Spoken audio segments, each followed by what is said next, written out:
Renungan Sabtu 20 Desember 2025, pekan ketiga Advent tahun A.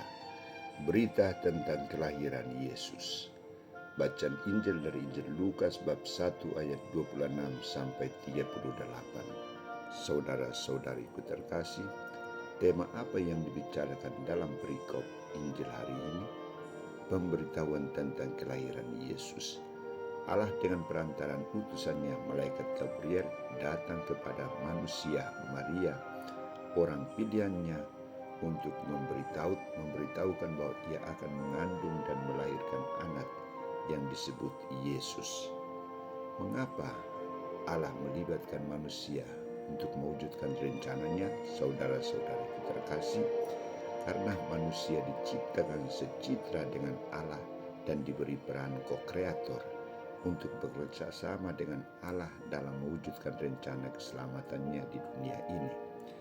Santo Lukas menampilkan dialog Allah dengan Bunda Maria, wanita yang dipersiapkan Allah sejak dalam kandungan ibunya.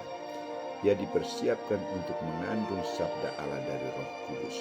Proses berita kelahiran Yesus dilukiskan secara indah dalam nas Injil hari ini. Malaikat Tuhan menghampiri Maria dan berkata, "Salam hai engkau yang dikaruniai, Tuhan menyertai engkau."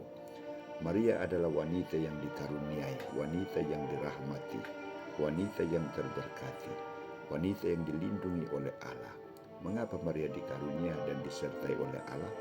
Jawabannya adalah perwujudan rencana keselamatan Allah. Maria beroleh kasih karunia di hadapan Allah. Untuk apa?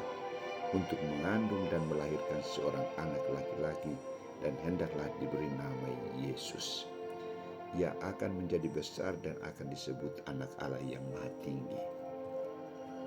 Dan Tuhan Allah akan mengaruniakan kepadanya takhta Daud bapa leluhurnya, dan ia akan menjadi raja atas kaum keturunan Yakub sampai selama-lamanya, dan kerajaannya tidak akan berkesudahan. Rencana keselamatan Allah ini ditawarkan dan dipercayakan Allah kepada Maria untuk melakukan perbuatan ajaib Allah. Maria sebagai wanita sederhana dan berhati mulia, luhur rendah hati, menanyakan semua itu kepada Allah. Mengapa semuanya itu terjadi? Karena aku ini belum bersuami. Allah sebagai pelaku inisiatif memberikan jawaban. Roh Kudus akan turun atasmu dan kuasa Allah yang Maha Tinggi akan menaungi engkau. Sebab itu anak yang akan kau lahirkan itu akan disebut kudus, anak Allah. Dan sesungguhnya Elisabet canakmu itu, ia pun sedang mengandung seorang anak laki-laki pada hari tuanya, dan inilah yang bagi dia yang disebut mandul itu, sebab bagi Allah tidak ada yang mustahil. Jawab Maria, "Sesungguhnya aku ini adalah hamba Tuhan, jadilah padaku menurut perkataanmu itu." Maria menyerahkan seluruh hidupnya kepada kehendak Allah dan mempercayakan dirinya pada rencana keselamatan Allah. Dengan sukarela ia menerima baik kehormatan maupun celaan yang akan terjadi karena menjadi ibu Tuhan anak yang kudus. Saudara-saudariku terkasih, bagaimana dengan kita?